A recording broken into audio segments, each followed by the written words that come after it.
চিয়াং নৈৰ পাৰত সেউজ বিপ্লৱ।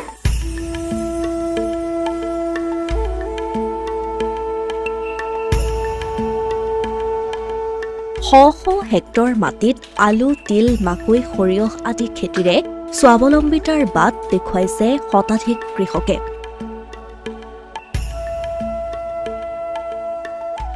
অসম অৰুণাচল সীমান্তৰ চিয়াং নৈৰ পাৰত দেখিবলৈ পোৱা গৈছে কৃষি আন্দোলন। চিয়াং নৈ পাৰৰ এখন ঠাই জাম্পানী।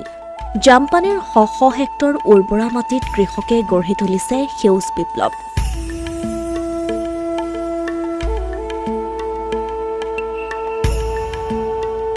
কৃষিৰ দ্বাৰা সপোন দেখিছে কৃষকসকলে। অসম আৰু অৰুণাচল প্ৰদেশৰ প্ৰায় শতাধিক কৃষকে জাম্পানীৰ শ শ হেক্টৰ মাটিত আলু, সৰিয়হ, মাকৈ, তিল, কবি, বেঙেনা আদি খেতি কৰি দেখুৱাইছে স্বাৱলম্বিতাৰ নিদৰ্শন। বছৰ বছৰ ধৰি খৰালি আৰু বাৰিষা দুয়োটা সময়তে নানা খেতি কৰি আহিছে জাম্পানীৰ এই কৃষকসকলে। মটৰ খেতি কৰো, নানা ধৰণৰ চব্জি খেতি কৰো আৰু আলু, মাকৈ হ'ল, বাৰিষাত কিবা কিবি জিকা চিকা, কেৰেলা, এনেকে মূলা চোলা এসবে কৰো। এতিয়া মটৰ আছে, আলু আছে, মাকৈ আছে, ফাপৰ, তিল, মোৰ 12 মাহে খেতি আৰু 20 বছৰ হৈ গ'ল। মোৰ 5 পুৰা আছে আৰু কবি ছবি এনেকাই আছে, সব মিলাই কিনে 5 পুৰা মাটি আছে আৰু ফাপৰটো যায়, খাৰপেটে যায়। সাঁচতীয়া ধনেৰে কৃষকসকলে ব্যৱসায়িক ভিত্তিত খেতি কৰি উপাৰ্জনৰ বাট দেখুৱাইছে। এবাৰ বন্ধাকবি, ফুলকবি, গ্ৰীণ কবি, বেঙেনা, মূলা ইত্যাদি যি পাওঁ চব্জি লৈ যাওঁ। মই ইয়াৰ পৰা পিচ হিচাপত লৈ যাওঁ। কেজিটো বেঙেনাটো কেজিত লৈ যাওঁ, মূলা কেজিত লৈ যাওঁ। বাকী একদম বাৰীটো আমি কিনি লৈছোঁ। ইংকং যায়, আলং, জোনাই, চিলাপথাৰো যায়।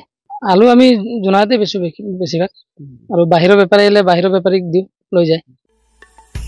জাম্পানী অঞ্চল অসম অৰুণাচল সীমান্তৰ অৰুণাচল প্ৰদেশৰ ইষ্ট চিয়াং জিলাত অৱস্থিত, যাৰ বাবে এই অঞ্চলত কৃষকসকলে দুয়োখন ৰাজ্যৰ পৰাই লাভ কৰা নাই কোনো ধৰণৰ চৰকাৰী সাহায্য। নিজৰ গাঁঠিৰ ধন ভাঙি কোনোমতে কৃষি বিপ্লৱ গঢ়ি তুলিলে ঠিকেই, কিন্তু কেতিয়াবা কেতিয়াবা এওঁলোকে নাপায় উচিত মূল্য। আমি নিজৰ পুঁজিৰ পৰাই আমি খেতি কৰো। বৰ্তমান খোৱাটো আমি এনেকে আৰু বেপাৰীকেইটা আহে, সিহঁতক জিম্মাত দি দিয়ে, বিজন দিয়ে সিহঁতে, আৰু মাজে সময়ে টকা পইচা দি দিয়ে। বেপাৰীয়ে আপোনালোকক সহায় কৰে, ৰেচন পানী দিয়ে। পাছত এইটো কাটি লয় আৰু মাল ওলোৱা সময়ত। বিচাৰিবতো খেতি কৰা মানুহ বিচাৰে আৰু কিষাণটো, বিচাৰিলে কি কৰিব, নাপায় আৰু একো নাপায়। আজিলৈকে পোৱাই নাই। নাপায় যদি আৰু কি বিচাৰিব আৰু। আমি অৰুণাচলত আছো, অৰুণাচলে একো নিদিয়ে, আসামৰ পৰা অৰুণাচলত বহিছো, আসামে একো নিদিয়ে, কি বিচাৰি যাব আৰু।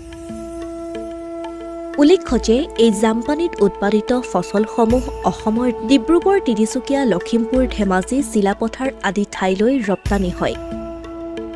ইয়াৰ উপৰিও অৰুণাচলৰ পাছিঘাট, তেজু, ইটানগৰ, আলং, বাছাৰ আদি নানা ঠাইলৈ ৰপ্তানি হয়।